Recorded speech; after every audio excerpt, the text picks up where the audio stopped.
నమస్తే.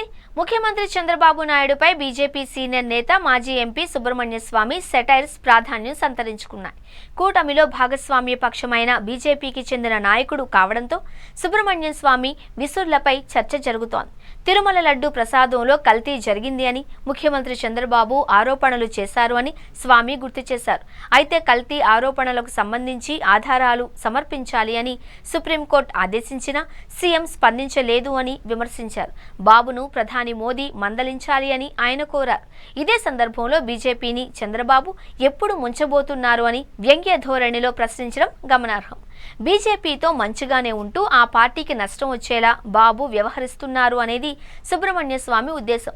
అందుకే ఆయన నుంచి అలాంటి ప్రశ్న వచ్చింది అని విశ్లేషకుల అభిప్రాయం.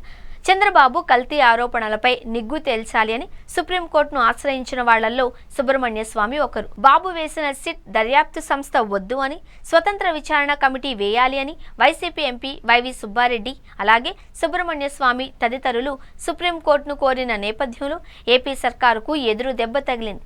సిబిఐ నేతృత్వంలో విచారణ జరిగేలా సుప్రీంకోర్టు ఆదేశించిన సంగతి తెలిసింది. ప్రస్తుతం సిట్ 4 నిందితుల్ని అరెస్టు కూడా చేసింది. సుబ్రహ్మణ్య స్వామి ఆరోపణలపై టీడీపీ స్పందిస్తుందో లేదో చూడాలి మరి.